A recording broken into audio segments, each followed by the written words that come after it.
kapayapaan. Magandang araw po sa inyong lahat mga kapatid sa pananampalataya sa buong Pilipinas at sa buong mundo.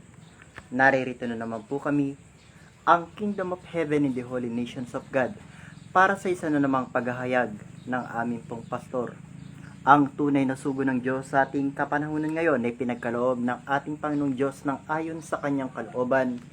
Nakakandili sa atin ang ating mga kaalaman at unawa tungkol sa mga bagay-bagay at nangyayari sa ating kapanahunan ngayon.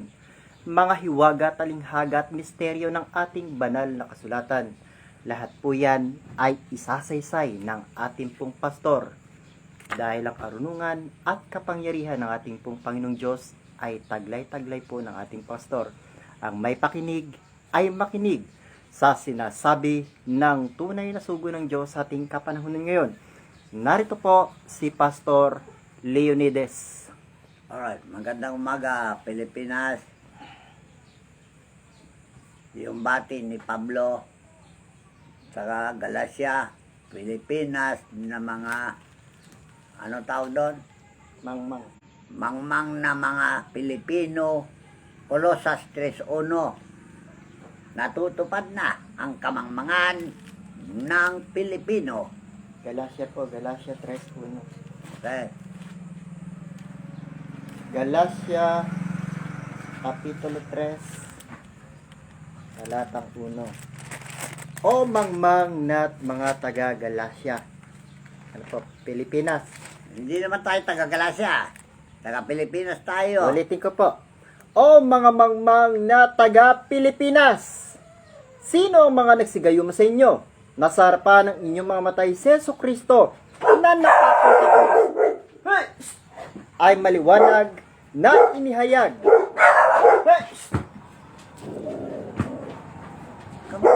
Upo ka lang. Maingay. Pasensya na po. Ay dumating tayong bisita. Sige na. Sige. Alright, ngayon, dinatupad na ang mga Pilipino, mangmang. Salita na salita, walang kabuluhan. Salita na salita, walang kalutasan. Ang mga problema, ang tatalino ninyo. Hinahangaan ko kayo eh. Dahil kayo eh, may pinag-aralan. Ako, walang pinag-aralan. Tandaan nyo ah. Grade 6 lang ako. Alright. Ngayon, dinatupad na. Tayo mga mangmang. Pilipino, nasali pa ako. Alright. Ngayon, bakit tayo mangmang? Pilipinong mga mangmang. Dahil walang kalutasan ng problema ng inyong bayan at aking bayan. Dahil sa katangahan. Ito po ang sinasabi ni Gat Jose Rizal. Siya daw po ay hindi natatakot sa mga mananakop sa bansang Pilipinas. Siya daw po ay natatakot sa kamangmangan ng kanyang mga kababayan. Talaga. Kaya tayo nag-aral dito sa Biblia para matakot sa Diyos eh. Yan ang in-offer ni Moises. Para matakot sa Diyos. Eh wala kayong takot sa Diyos kasi. Takot kayo sa COVID, takot kayo sa bakuna, takot kayo sa batas. Pero hindi kayo takot sa Diyos. Tandaan nyo ah.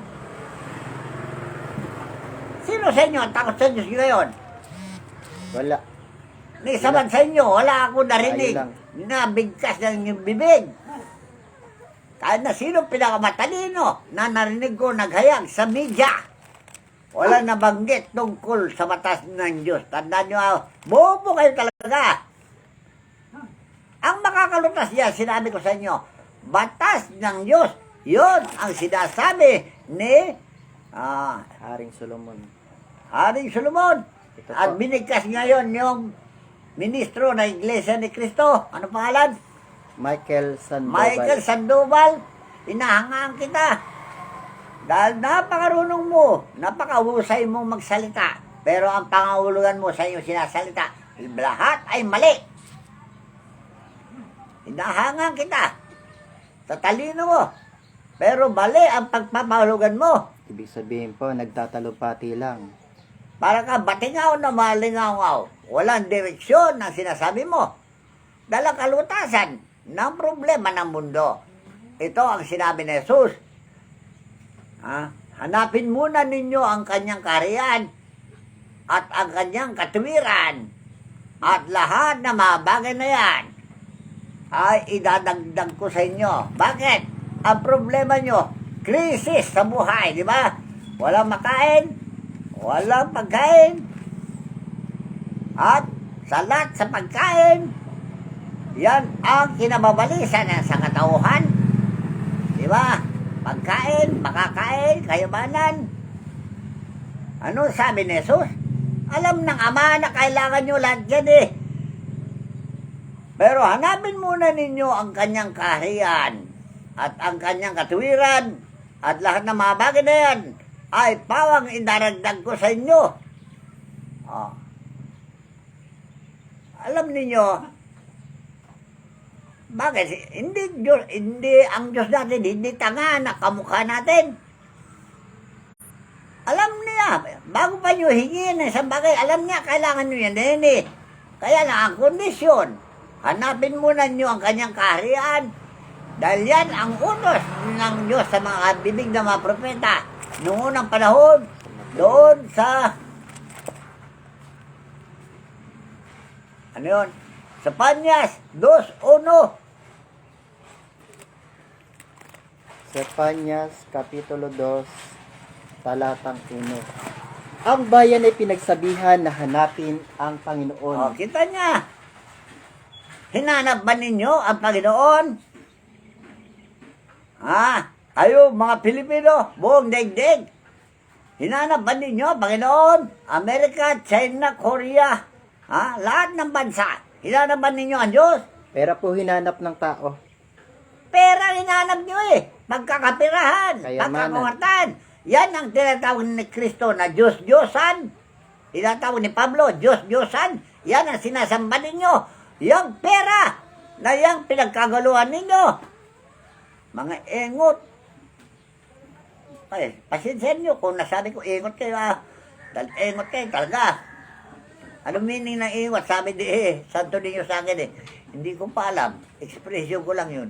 Alam ko na. Sabi niya, mga tanga. So, yun ang pahuluan ni santo ninyo sa engot. Dahil tinanong niya ako, kasasabi ko lang yung engot Sabi niya, ano kahulugan yung engot?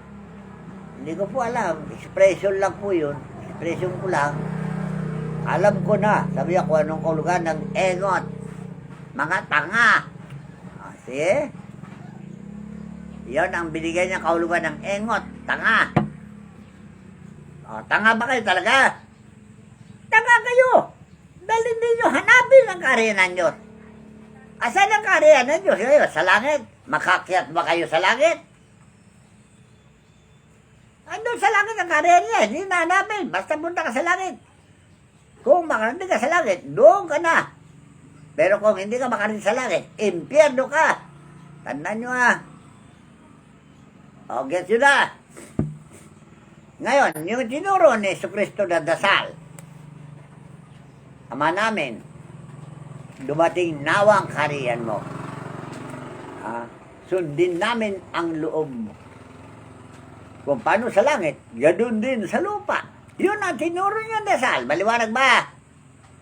Matthew 9:6. Ano yun? 9:6 o 6:9? 6:9. Okay. Alam na ninyo, ama namin kabisado na ninyo Matatalino kayo ama namin lang. Mapasa amin ang kaharian mo. Yung Katoliko, version niya, mapasa amin ang kaharian mo. Si version naman ni Jesucristo, dumating nawa ang kaharian mo. Ayun, dumating na ang kaharian ng langit Ito na Nasa likod ko na ang plakad. Di ba nyo paniwala na ito ang kaharian ng langit? Maniwala kayo na si Jesucristo ay isinilang sa sabsaban.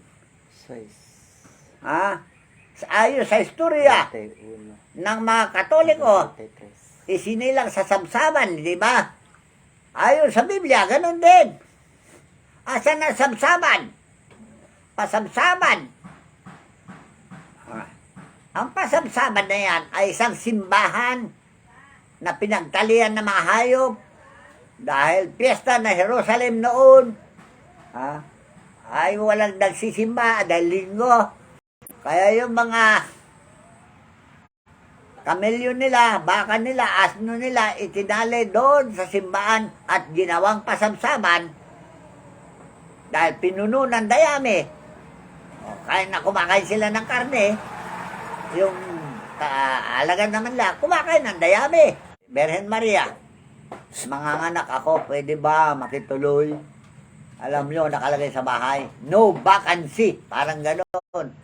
Ibig sabihin, hindi tinanggap ng may bahay dahil punong-puno ng bisita sa iba't ibang lugar, iba't ibang bayan. Nakipamista sila doon sa Jerusalem dahil piyesta na Jerusalem at binibisi sila sa kainan.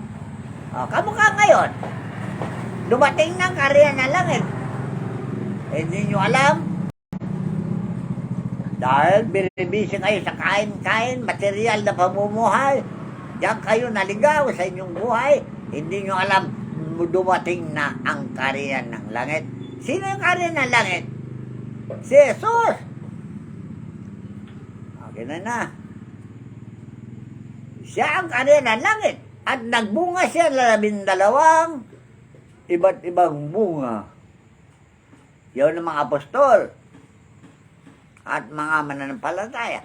At yung mga apostol naman, nagbunga pa rin. Alam niyo, nagbunga. Nakaakay sila. Bakit? Anong ginawa ni Kristo sa kanila? Ginawa niya sila na mangingisda ng tao. Yung iba naman, ginawa nila na akayin ng mga tupa. Yung iba naman, mangingisda. Yung isda, tao rin, na mababang klaseng mga tao. Yung tupa. Alright. Isang mataas na antas na tao ang matupa. Yung kambing na nabingwit nila, ginawa nilang tupa. Sa pamagitan ng pangangaral na matuwid, yung kambing naging tupa. Yung hentel naging makadiyos. Alam niyo, hentel, taong walang Diyos. At yung walang Diyos na tao, nagkaroon siya ng Diyos. Yan ang mga kambing. Ginagawang mga tupa sa pamagitan ng pangangaral na matuwid. Okay na. Ngayon. Sa makatuwid po pala yung mga nasa kadiliman ay nagkaroon ng kaliwanagan. Talaga. Kahit na sinakop na siya ng dilim, matakasan niya dilim. Kung iwasan na niya, lubos. Yung mga bagay na dati niyang ginawa. Kaya ang plano ng pangingili ng Sabat, nandun sa Deuteronomio 4:10. Matagal ko na sinasabi, paulit-ulit lang, hindi niyo maintindihan. Kung di maintindihan, tanungin niyo. Magtunong kayo para linawin ko. Ito, linilinaw ko na nga eh. Sige. Yung araw na ikaw ay tumayo sa harap ng Panginoon mong Diyos sa Horeb, nang sabihin sa akin ng Panginoon, papagpisanin mo sa akin ang bayan, at aking iparirinig sa kanila ang aking mga salita, upang sila'y mag-aral na matakot sa akin sa lahat ng araw na kanilang ikabubuhay sa ibabaw ng lupa, at upang kanilang maituro sa kanilang mga anak. Ano yung sinabi? Pagpisanin mo sa akin ang bayan. Ano bayan? Lahat ng mga reliyon magpipisan dito sa kariyang langit, sa kinaroonan ng Diyos, dahil yun ang paksa. Plano ng Diyos na sumamba kayo sa harapan ng kanyang tungtungan nandun sa awit 99.5. Ibig sabihin po pala, lahat ng reliyon ay magkaisa na. Talaga yan ang utos kay Moises. Napisanin mo sa akin ng mga bayan. Ito po ang gagawin. Awit 99, talatang 5. Ibunyi ninyo ang Panginoon nating Diyos at magsisamba kayo sa harap ng kanyang tungtungan. Siya'y banal. Tungtungan? Sinabi ko na sa inyo, anong tungtungan? Tao yan! Ang tawag niyo ngayon sa panahon natin, medium. Nung panahon nila, propeta. Ngayon, dahil ang medium, propeta yan. Asan ang Diyos ngayon? Saan nakatungtong? Hinanap ba ninyo? Na sinabi ni Jesus doon sa problema ng mga tao. Alam ko kailangan nyo. Alam ko suliranin nyo. Pero hanapin muna ninyo ang kanyang kaharian at ang kanyang katuwiran. At bawang idadagdag sa inyo lahat ng kailangan nyo para matigil na ang matigil na ang krisis. Basahin na po natin, Mateo Kapitulo 6, talatang 31 hanggang 33. Sige, basahin. Kaya huwag kayong mga balisa na magsabi, ano ang aming kakanin? O ano ang aming inumin? O ano ang aming daramtin?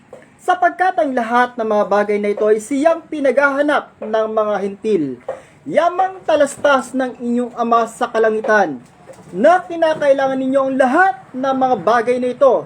Datapwat, hanapin muna ninyo ang kanyang kaharian at ang kanyang katuwiran, at ang lahat ng mga bagay na ito ay pawang idaragdag sa inyo.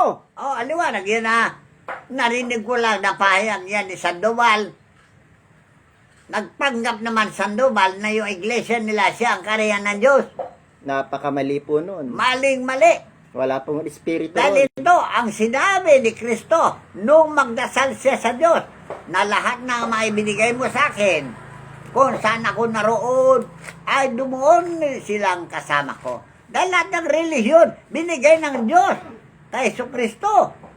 Basahin na po natin, Juan Kapitulo 17, talatang 24. Ama, yaong mga ibinigay mo sa akin ay ibig kong kung saan ako naroroon, sila naman ay dumong kasama ko, upang makita nila kaluwalhatian ko na ibinigay mo sa akin, sapagkat ako yung inibig bago natatag ang sanglibutan. O, maliwanag Ikaw, Sandoval Huwag mo sasabihin na yung kinaroonan mo, siyang kinaroonan ni Kristo. Dahil uusigin kita kung di mo mapalitaw si Kristo. Peke yung iglesia mo na nagpapanggap na siyang katawan ni Kristo. Dahil ang kahulugan na iglesia, katawan ni Kristo. Kayo ba ang katawan ni Kristo o yung mga apostol ni Kristo? Ipaunawa po ulit natin kung ano yung tunay na katawan ni Kristo. Ito po. Unang Korinto Kapitulo 12, talatang 27 hanggang 28. At sa lahat po ng mga mananampalataya, pakinggan nyo pong mabuti ito, yung tunay na katawan ni Kristo. Kayo nga ang katawan ni Kristo, at bawat isa'y sama-samang mga sangkap Sino niya. sinasabing kayo? Kayong lahat ng relihiyon, katawan ni Kristo. Kung magkaisa na tayo, ayaw mag-isa Paano mabuo ang katawan ni Kristo? Hindi naman po sinabing Iglesia ni Kristo lang. Hindi. Porque may pangalan kayo, Iglesia ni Kristo. Kayo na tunay. Ano po ang tunay na pangalan ng Iglesia ni Kristo? Iglesia ni Manalo. Iglesia ni Manalo founder si Manalo Bakit yung nilipat? Si Kristo ba founder yan? Iglesia na yan o si Manalo? Yun po ang kiniklaim nila. O tingnan nyo kung sino ang founder sa mga apostol. Nandun sa Marcos. Dahil kinuha niya yung mga fisherman, mangingisda tao, na sila ang kabuuan ng kanyang katawan. Pinanguna ni San Pedro. Basahin. Marcos Kapitulo 1, talatang 16 po hanggang diretso po tayo. Sige. O sa 15 muna po. At sinasabi, naganap na ang panahon at malapit na ang kaharian ng Diyos. Kayo'y magsisi at magsisampalataya sa Ebanghelyo. At pagdaraan sa tabi ng dagat ng Galilea ay nakita niya si Simon at si Andres, na kapatid ni Simon na naghahagis ng lambat sa dagat, sapagkat sila'y mamamalakaya. At sinabi sa kanila ni Jesus, magsisunod kayo sa aking hulihan, at gagawin ko kayong mga mamamalakaya ng mga tao. Okay. O, ikaw ba, Sandoval, kapatid, na nangaliligaw? Mga tupa ba? Tao ba yung may inakay mo o mga hayop pa? Pwede po ba ang isang bulag ay mag-akay ng kapwa niyang bulag? Alright. Yun, ang sinabi niya doon sa Matthew 23. Yung bulag ba, pwede ba kakain niya yung kahit kanyang kapa bulag? Eh, Hindi ba sa- sila kaya Saan po nila dadalhin ang kanilang mga inakay? Saan nyo dalhin ang inakay nyo? Sa paanan ng Diyos? O sa panaanan ni Manalo? Iyon, napakalinaw po ang sinasaysay na ating pong pastor. Sige, basahin. Ito pong talinghaga po ba? Oo. Mateo 23, talatang 24. Kayong mga taga-akay na bulag, na inyong sinasalang lamok at nilulunok ninyo ang kamelyo. O, ano ibig sabihin? Ha? Yung mayaman na pinipili nyo dahil malaki may bigay nila. Kaya po pala yumaman sila. Napakayaman na. Yung lamok, pinababayaan lang ninyo. Ano po yung mga lamok? Mahihirap. Ayun. Pinabaliwan nyo, mahirap. Samantala yung mahirap, sila ang priority ni Jesucristo na ligtas. Mga hintil kung tawagin. So, ngayon, saan mo dadalhin? Sa paanan ng Diyos? O sa paanan ni Manalo? Asan na ron ang Diyos ngayon? Dalhin mo yung mga tao. Gayahin mo si Moises, ha? Dahil si Moses, bago niya inakay yung Israel, hinanap niya muna ang Diyos. Dahil hindi akalain na siya ang taga-akay. Tatagpuan po ba niya ang Diyos? Natagpuan ba niya ang Diyos? Saan niya natagpuan? Sa bundok ng sinaysay sa punong kahoy na naglalagablab. Alam niyo punong kahoy na yun na naglalagablab? Siya si Jesus. Siya tunay na puno ng ubas. Naglalagablab sa liwanag at naglalagablab sa galit. Dahil sa kawalangyahan ng mga taga-akay na bulag. Yan po ang dahilan kung bakit napakarami po, milyong-milyong katao ang mga nangaliligaw ngayon. Tingnan nyo, taon-taon. Libo-libo kaluluwa ang nililigtas ko. Iba't ibang relihiyon yan. Kasama na po riyan yung mga diakono ng mga iglesia ni Cristo. Talaga. O, sino nakakalam nito? Bulag kayo kasi eh. Hindi nyo alam. Yung mga namatay na membro ninyo, binihag na mga kanto. At ako rin nagliligtas sa kanila. Hiwaga po yan na hindi nyo po nalalaman. Para matupad yung sinabi ni Jesucristo, kahit daw mapatay. Pag nakita nila ang tinig ng anak tinig ng Diyos. narinig nila tinig na nasa Diyos. Sila yung mga bubuhay. O yan, patay na sila ha. Bakit nandito sila sa akin lunduyan o simbahan? Dahil yung tinig ko, narinig sila, patay na sila eh. Kaya nalilingom sila rito para iligtas ko sila tuwing undas. Taon-taon yan. Kaya po yung lahat po ng mga tao sa buong Pilipinas, pumunta po kayo dito sa araw po ng undas, November 1, kung paano magligtas ng mga libu-libong kaluluwa ang tunay na sugo ng Diyos sa ating kapanahunan ngayon. Kaya lumapit Hiwaga kayo para po makita yan. nyo. Hindi yung puro kayo kuro-kuro, puro kayo bintang, puro kayo hinala. Lumapit kayo para masilayan nyo o makita nyo ang katotohanan na walang halong pambobola at walang halong pandaraya. Kaya dito nyo po malalaman, iisa lamang po ang may authority na makapagligtas ng mga Anong kaluluwa. solusyon kanyo para maalis lahat ang suliranin ng tao? Nabanggit na kanina, di ba, Matthew? Hanapin muna nyo ang kanyang karayaan at ang kanyang katwiran. At lahat yan ay bibigay sa inyo. Ano yung katwiran na hinanap ng Diyos? Itinuro ni Kristo yan eh. Sa San Juan 4:22. Yan ang hinanap ng Diyos na katwiran niya na kilalanin ninyo. Sinasamba ninyo ang hindi ninyo nalalaman.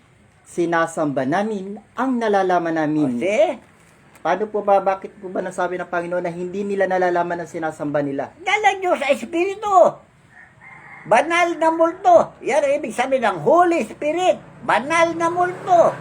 Dahil maraming multo, hindi banal. Kamu ni Satanas, multo yan, pero hindi banal. Kamu kayo kapre, white lady, multo lahat yan, pero hindi banal. Okay na niya. Paano naman po nasabi ng Panginoon na nalalaman namin ang sinasamba namin? Paano? Sumasamba siya sa Espiritu. Bumababa ang mula sa langit at naghayag ng kanyang mga salita. Yun ang ginawa ng mga propeta sa mga mananamba sa Espiritu. Bumaba ang mga propeta at inihayag nila ang salita ng Diyos o revelation. Sa makatuwid po pala'y may komunikasyon sila sa dakilang Ama. Talaga. Alright. Ngayon, yung komunikasyon, narinig nila ito, Malakias 4:1. Yan ang huling payo niya dahil marami na niyang ipinayo. Sa lumang tipan, walang nakikinig. Kaya binigyan na sila ng last remark.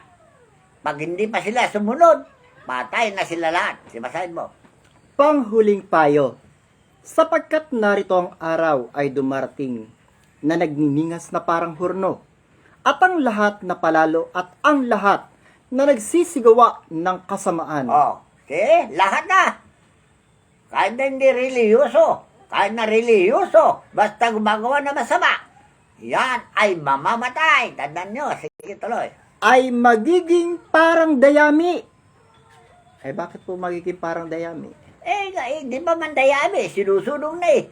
Ayun po pala, magiging siga lang pala yung lahat ng taong Di ba masama. sinusunog na yung mga tao? Cremation? Ikikremate. Hindi naman dayami. Tao na, kinikremate ninyo. Sinusunog na ninyo. Ibig sabihin po pala, may cremation na dito sa lupa, may cremation pa doon sa impyerno. Talaga. Nakakatakot po, nakakapangilabot.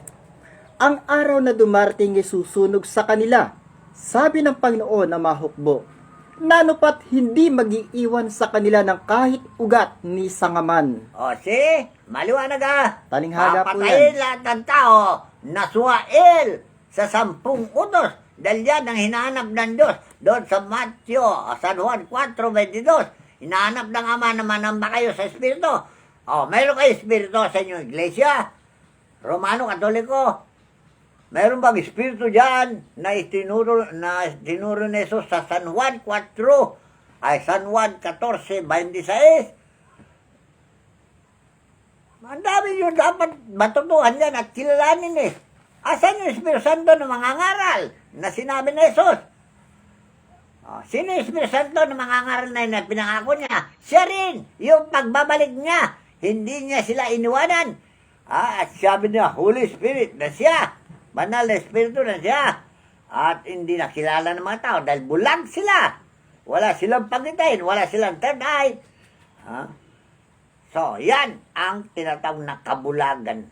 Ibig sabihin po ng pastor, sa kalagitnaan po ng inyong pagmimisa o pangangaral, ay bababa po yung isang banal na espiritu. Talaga? At magre-revelasyon po yan. At magsasaysay ng mga bagay na darating, ng mga bagay na sa darating na panahon. Yan ang nakalagay sa Juan 14:26, 15:26, at 16:13. Yan ang tatlong klaseng espiritu. Basahin po natin, Juan 14, kapitulo 14, talatang 26. Datapwat ang mga aliw sa makatuwid bagayang Espiritu Santo na susuguin ng Ama sa aking pangalan. Siya ang magtuturo sa inyo ng lahat ng mga bagay na magpapaalala ng lahat na sa inyo aking sinabi. O see? Dito po sa 15, talatang 26. Datapwat pagparito ng mga aliw na aking susuguin sa inyo mula sa Ama sa makatuwid bagayang Espiritu ng katotohanan na nagbubuhat sa Ama ay siyang magpapatotoo sa akin. O yan, saksi yan ha. Okay, Sa yung 13 isa, naman po. tagapangaral, yung isa, isang saksi. Sa 16:13 naman po. Gayon may kung siya ang Espiritu ng katotohanan ay dumating, ay papatnubayan niya kayo sa buong katotohanan, hindi po kasinungalingan. Sapagkat hindi siya magsasalita ng mula sa kanyang sarili, kundi ang anumang bagay na kanyang marinig, ang mga ito ang kanyang sasalitain, at kanyang ipahahayag sa inyo ang mga bagay na magsisidating. Manghuhula pa yan. Yung panahon darating, ipahayag niya sa inyo. Yan ang tungkulin ng banal na Espiritu sa iglesia ng Diyos. Tanda niya, na siya dapat sambahin. Pati Diyos, bababa yan. Dahil yun, ang sinabi niya sa banal na kasulatan. Kung humingi ka ng bato, bigyan ka ba, tinapay, bigyan ka ba ng bato? Nasa Lucas yan na 11. Espiritu Santo na hiningi mo bigyan ka ba ng demonyo? Ito po, basahin po natin. Yeah. Lucas, Kapitulo 11, talatang 11. At aling ama sa inyo na kung humingi ang kanyang anak ng isang tinapay, ay bibigyan niya siya ng isang bato o ng isang isda kaya? At hindi isda ang bibigay, kundi isang ahas. O, kita na. Isda ay binibigyan mo. Ay hiningi mo. Bibigyan ka na ahas. Ha? Hindi ganon. Matawid ang ama. Pag banal na espiritu hiningi mo, bigyan ka. Sige tuloy mo. O kung siya humingi ng itlog, kanyang bibigyan kaya siya ng alakdan?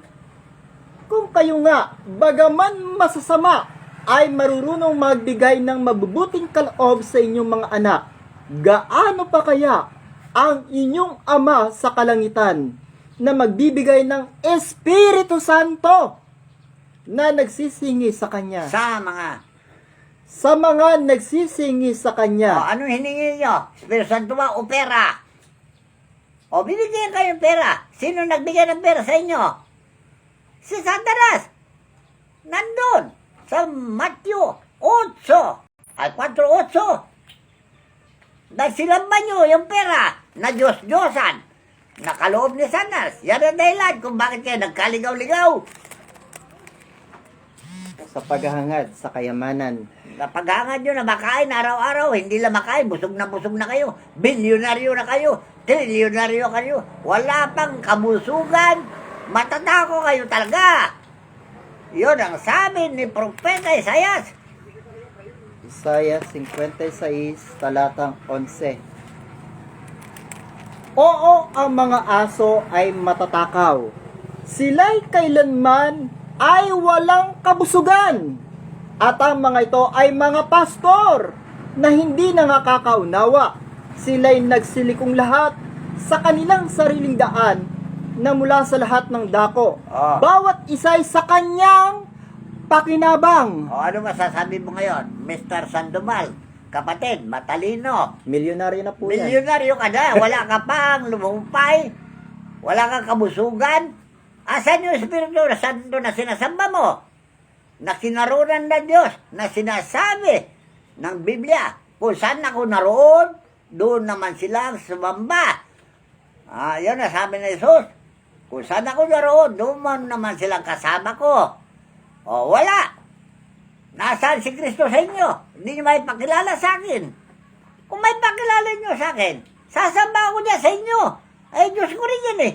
So, huwag ka maging buhaya, Mr. Sandoval, ha? Kung matanggap mo ang Diyos, ibigay mo rin sa akin, dahil Diyos ko rin yan. Ito naman ang akin, ha? Kung ako ngayon na nakatanggap sa Diyos, ang nanatili sa akin, hindi ka ba paririto sa akin, Mr. Sandoval? Kayo lang na mga pastor sa buong daigdig. Kung nasa akin ang Diyos, ayaw niyo mo lumapit sa Diyos. Sumusunod lang po daw sila Ito sa... na, sinasabi ko sa inyo, ang karya ng langit, hawak ko na. Kaya kailangan kayo lahat nandito na. Para hindi kayo militaw na swael na mangmang na taga-daigdig. Sumusunod lang daw po sila sa kanilang pamunuan. Nako, pamunuan daling kayo sa impyerno. Susunod kayo. Si Kristo, pamunuan din yan eh. Saan kayo dadalhin? Sa langit. O, saan siya naroon? Doon kayo. Dadalhin kayo sa langit. Hindi impyerno. Ayun. San Juan. 16:13. Ulit-ulit na lang yan. Pero hindi mo unawaan. San Juan, Kapitulo 16, talatang 13.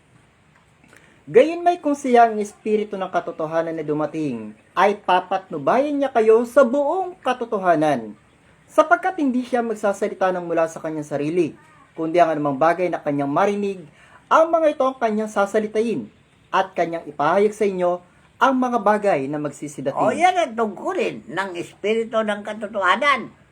At siya rin ang tungkulin ni Jesus na sinabi ng Ama, 3:16. Sapagkat gayon na lamang ang pagsinta ng Diyos sa sanglibutan na ibinigay niya kanyang bugtong na anak upang ang sinumang sa kanya'y sumampalatay ay huwag mapahamak. O bakit? Sino kasi si Jesus? Yan ang Espiritu ng katotohanan. Sige, tuloy mo. Kundi magkaroon ng buhay na walang hanggan, sapagkat hindi sinugo ng Diyos ang anak sa sanglibutan upang hatulan ang sanglibutan, kundi upang ang sanglibutan ay maligtas sa pamamagitan niya. O yan, ang tungkulin niya, magligtas. Hindi magdala sa impyerno. Kamukha ni Moses. Hindi magligaw. Nung iniligtas niya Israel, saan niya dinala? Sa paanan ng Diyos. At pinastulan niya sila ng 40 years. Serbisyong totoo. Walang kasinungalingan. Ay si Jesus naman, ang paglilingkod niya sa bayan, 33 years. Hindi niya iniligaw ang mga tao. Sino man sumampalatay sa kanya, hindi na pahamak. Ba't kayo na papahamak ngayon? Eh sumasampalatay naman kay Jesucristo. Baka yung panampalatay niyo ay peke. Baka hindi yan ang tunay niyang kariyan. Eh kariyan ninyo. Yung sama ninyo, yung relihiyon ninyo, yan ba ang tunay niyang kariyan? O yung mga mananamba sa Espiritu? Ituloy po natin para maalaman po ng lahat ng mga miyembro nila yung tunay na katawan ni Kristo. Sige. Ito po yung tunay na katawan ni Kristo na pinapangaral po ni Apostol San Pablo. At ang Diyos ay naglagay ng ilan sa iglesia. Una-una yung mga apostol. Alright, isa-isa natin. Ano ang apostol? Kamo kayo 12 alagad ni Kristo. Apostol yon. Sinugo niya isa-isa.